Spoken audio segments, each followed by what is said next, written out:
जय श्री कृष्ण दोस्तों। ओम नमः शिवाय। क्या हाल चाल है आपके?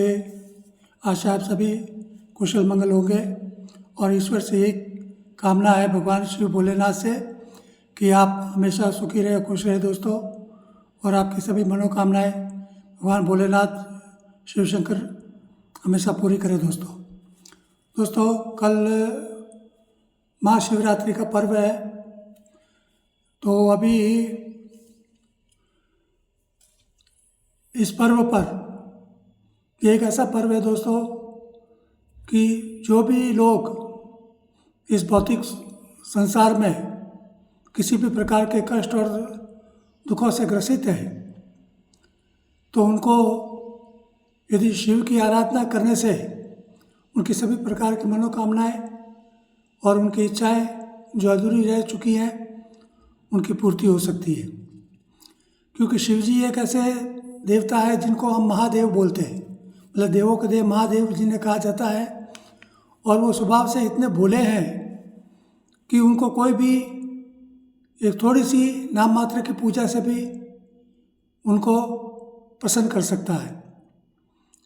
ये एक ऐसे देवता है जिनको असुर भी हमेशा पसंद करते थे, जैसे रावण है, प्रतासुर है, कई प्रकार के जो असुर होते थे, भस्मासुर है, कई प्रकार के जितने भी जो राक्षस हुए, असुर हुए, उन सब के आराध्य शिव जी ही थे। और शिव जी एक ऐसे देवता है जो भक्तों में किसी भी प्रकार का भेदभाव नहीं करते, चाहे वो दुराचारी हो, अनाचारी हो, आतताई हो, कैसे भी है, वो उनमें किसी तरह का भेद नहीं करते। लेकिन ये जरूर है कि वो वरदान तो दे देते हैं, लेकिन बाद में उनको उनके कर्मों के अनुसार उनका फल भी उनको मिलता रहता है। मतलब उनके वरदान फिर आगे चलकर वो क्षीण भी हो जाते हैं।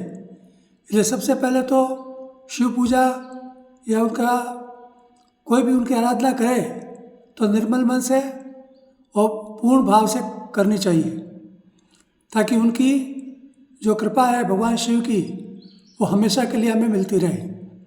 यदि आप शिव पूजा तो करेंगे, शिव अभिषेक भी कर लेंगे, रोज़ उनकी आराधना भी करेंगे, लेकिन आप दुष्कर्मों में लिप्त रहेंगे तो उनकी कृपा आपको हमेशा के लिए प्राप्त नहीं हो सकती है। तो ये चीज़ विशेष करके ध्यान देने की है। दूसरा, शिव पूजा में कोई लंबे चौड़े विधान नहीं है। हालांकि उनके शिव पूजा के लिए कई प्रकार के विधान है, कई प्रकार के अभिषेक मंत्रों से उनके किए जाते हैं, कई वैदिक मंत्रों से भी किए जाते हैं, पौराणिक मंत्रों से भी किए जाते हैं, लेकिन वो लंबी प्रक्रिया है और उनके लिए योग्य मतलब वैदिक कर्म कांड वाले विद्वान पुरुष जो पंडित होते हैं उनके द्वारा ही वो की जा सकती है। सामान्य जो गृहस्थ है वो उनको कर नहीं सकता है, क्योंकि वो विधि विधान से उतनी जानकारी उनको होती नहीं है। लेकिन यदि आपके पास कोई भी विधि विधान या कोई कर्मकांड ब्राह्मण हो, विद्वान हो, तो आप उसको अपने घर बुलाकर घर में भी कर सकते हैं, या शिवालय में भी आप जाकर उनकी पूजा अर्चना या अभिषेक आप करवा सकते हैं, संपन्न करवा सकते हैं। लेकिन यदि आपके पास धन का अभाव है, आप विपन्न अवस्था में है, आपकी कंडीशन अच्छी नहीं है आर्थिक रूप से, विशेष करके जिन लोगों की कुंडली में 8वें 12वें और 6ठे भाव में चंद्रमा है, या जिनका अमावस्या के आसपास का जन्म है, अमावस्या के 5 दिन पहले, अमावस्या के 5 दिन बाद में, ऐसे व्यक्तियों को हमेशा धन का अभाव होता ही होता है। तो ऐसे लोगों के लिए शिवजी ही एकमात्र विकल्प रह जाता है, क्योंकि शिवजी हमेशा चंद्रमा को अपनी मस्तक पर धारण किए रहते हैं और धन के लिए हमेशा कुंडली में चंद्रमा की अच्छी स्थिति बहुत ही आवश्यक होती है। क्योंकि धन का जो कारक ग्रह माना जाता है कुंडली में, उसको चंद्रमा को ही माना जाता है। यदि चंद्रमा जिसका अच्छा है, शुभ है, पूर्ण चंद्र है, अच्छे अंशों में है, तो उनको जीवन में किसी प्रकार के धन का अभाव कभी महसूस नहीं होता है। लेकिन जिनका चंद्रमा क्षीण है, कमज़ोर है, 6ठे भाव में, 8वें भाव में या 12वें भाव में है, अमावस्या के आसपास का जन्म है, या अंशात्मक रूप से कमज़ोर है, 5 अंश से नीचे हैं, ऐसे लोगों को जीवन भर धन के लिए हमेशा दुख और तकलीफ उठानी पड़ती है।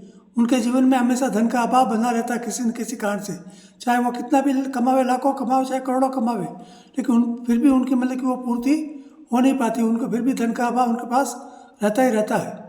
तो ऐसे लोगों को हमेशा शिव जी की पूजा करनी चाहिए ताकि उनकी जो आर्थिक जो स्थिति है वो सुधर सके।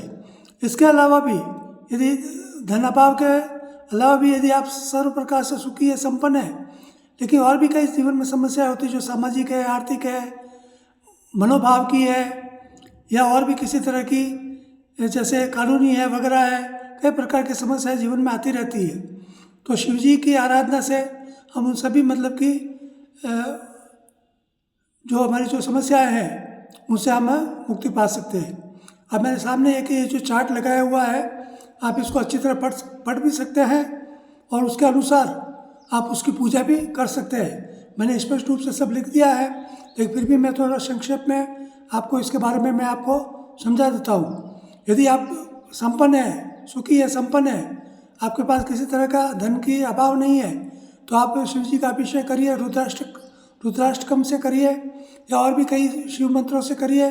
कुछ भी नहीं आपको मालूम हो, आप खुद ही करना चाहते हैं घर में, तो सबसे बड़ा जो बीज मंत्र है शंकर भगवान का ओम नमः शिवाय, ये ओम नमः शिवाय सबसे बड़ा मंत्र है। बाकी मंत्रों में न उलझकर केवल ओम नमः शिवाय मंत्र से यदि आप उसका शिव पूजन करें, शिवाभिषेक करें, तो भी आपको वही फल प्राप्त होगा जो आप वैदिक कर्म कांड से करते हैं। मैंने यह लिखा देखे ओम नमः शिवाय माँ शिवरात्रि अभिषेकम कैसे करें। अब दोस्तों एक बात और मैं यहाँ बीच में बता देता हूँ, ये माँ शिवरात्रि जो है ये वैसे तो हर महीने आती है, हर महीने कृष्ण पक्ष की चतुर्दशी या त्रयोदशी या चतुर्दशी के दिन ये आती है। तो आप एक संकल्प ले लें कि भाई हमको इस जो कल जो महाशिवरात्रि है 26 तारीख को, 26 फरवरी को, उस दिन एक संकल्प ले और नीचे जो ये मैंने लिखा है देखिए, 2 लौंग शिव और पार्थिव स्वरूप हर मास की शिवरात्रि या सोमवार को शिवलिंग या अपने घर में यदि फोटो स्थापित हो शिव पार्वती जी का, उस पर अवश्य चढ़ावे। मनोकामना जो भी आपकी हो उसकी पूर्ति के लिए मनोकामना मन में धारण कर ले शिवरात्रि को कि भाई आपकी कौन सी इच्छा जो आपकी कई वर्षों से या मास से पूर्ति नहीं हो रही है, तो उसकी मनोकामना मन में धारण करके ये जो 2 लौंग है वो शिव पार्वती की जो फोटो होती है उस पर या शिवलिंग पर उसको चढ़ावे। और अगले सोमवार या वापस जो हर मास की जो मासिक शिवरात्रि कृष्ण पक्ष में त्रयोदशी या चतुर्दशी को आती है, वो जो हमारे हिंदी कैलेंडर वगैरह होते हैं उनमें वो लिखा हुआ होता है, तो आप उसको देख लें। वो मासिक शिवरात्रि को अगले सोमवार या मासिक शिवरात्रि को 2 लौंग चढ़ाकर पहले चढ़ाई हुई लौंग जल या कुएं में उसको बहा देवे। और ये मतलब कि हर आपको मासिक शिवरात्रि या आप सोमवार को करना चाहते हैं फिर हर सोमवार को करना पड़ेगा, या मासिक शिवरात्रि को करते हैं तो इस शिवरात्रि से शुरू करके हर मासिक शिवरात्रि को ये आपको करना है। अगली महाशिवरात्रि जब आएगी तब तक आपको करना है, और आशा है उसके पहले आपकी जो भी मनोकामना है वो अवश्य पूर्ति हो जाएगी। दोस्तों ये तो रही एक छोटी सी आराधना।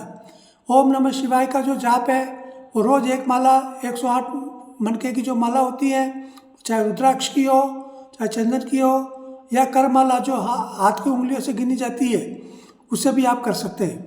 तो करमाला कैसे की जाती है वो मैं आपको बता देता हूँ। जैसे ये हाथ है, ये यहाँ से शुरू होगी, 1 2 3 4 5 6 7 ये 8 9 और ये 10, ये जो उंगली है ये बीच वाली लंबी, इसके ये 2 जो पौर है इसको स्पर्श नहीं करना। तो यहाँ से जैसे मैं वापस बताता हूँ, 1 2 ओम, जैसे ओम नमः शिवाय, ओम नमः शिवाय, ओम नमः शिवाय, ओम नमः शिवाय, ओम नमः शिवाय, ओम नमः शिवाय, ओम नमः शिवाय, ओम नमः शिवाय, ओम नमः शिवाय, ओम नमः शिवाय, ये 10 हो गए। फिर वापस इसी यही से उल्टा चलना है, ओम नमः शिवाय, ओम नमः शिवाय, ओम नमः शिवाय, ओम नमः शिवाय, ओम नमः शिवाय, ओम नमः शिवाय, ओम नमः शिवाय, ओम नमः शिवाय, ओम नमः शिवाय, ओम नमः शिवाय, ये हो गया 20। इस तरह यदि आप कितनी बार करेंगे, ये 20 हो गई, तो 5 बार करेंगे 100 हो जाएगी। आपको ये 6 बार करना है। 6 बार करने से क्या होगा, 120 जो जाप हो जाएंगे उसमें ठीक है 2-4 मंत्र यदि बराबर उच्चारण नहीं होगा तो 108 मंत्र की ये माला पूरी हो जाती है। तो इस तरह यदि आप कर माला, तो आप कहीं भी मिलेगा, आप काम करने में बैठे हो, कहीं भी आते जाते भी आप उसको कर सकते हैं। तो ये भी एक प्रकार है। ये तो रही मतलब कि सरल पूजा।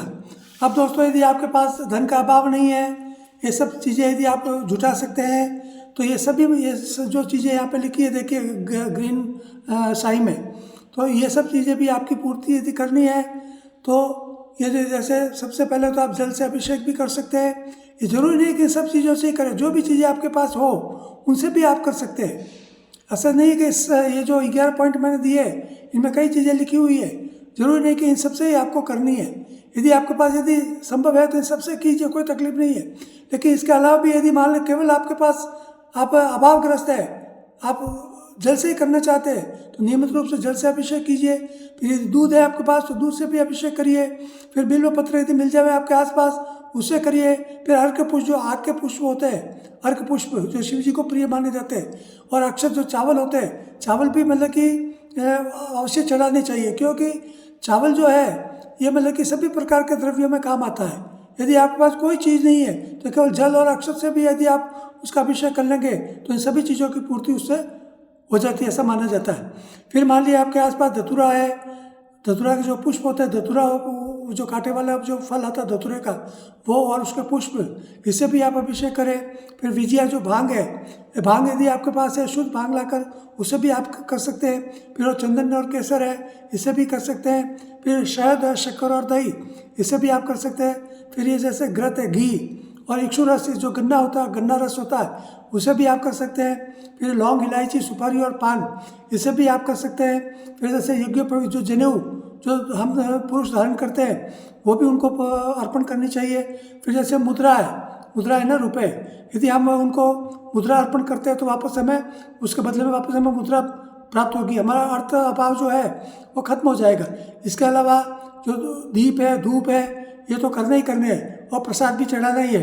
तो ये सब चीज़ें यदि आप करेंगे तो यहाँ जो चीज़ें जो लिखी हुई है, तो सुख शांति, धन संपत्ति, वैवाहिक सुख शांति, सर्व सुख संपदा, भक्ति योग, कर्म एकाग्रता, मनोयोग, प्रेम, दाम्पत्य, मधुरता, कार्य सिद्धि, समृद्धि, सर्व सुखदायक, मनोकामना पूर्ति और आर्थिक अभाव से मुक्ति, तो ये सब चीज़ें आपको उससे प्राप्त हो सकती है दोस्तों।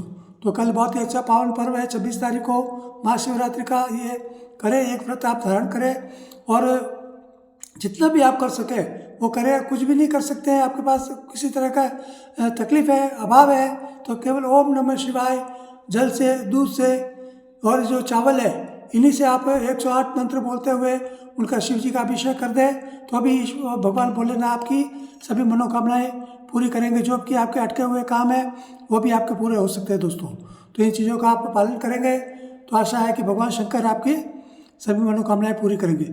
इसके अलावा एक चीज़ और कह देता हूं दोस्तों कि हर सोमवार को सप्ताह में एक बार आप 2 लौंग लें और 2 कपूर की बट्टी लें, उनको आपस में जलावें और घर के अंदर उसको फिरा कर वो अपने जो मुख्य जो दरवाज़ा होता है उसके आसपास ज़रूर फिरा लें, ताकि घर में जो भी आपकी नकारात्मकता होगी, तो आपकी सोच में और आपके घर में जो भी नकारात्मकता होगी तो वो भी उससे आपको निजात मिलेगी दोस्तों।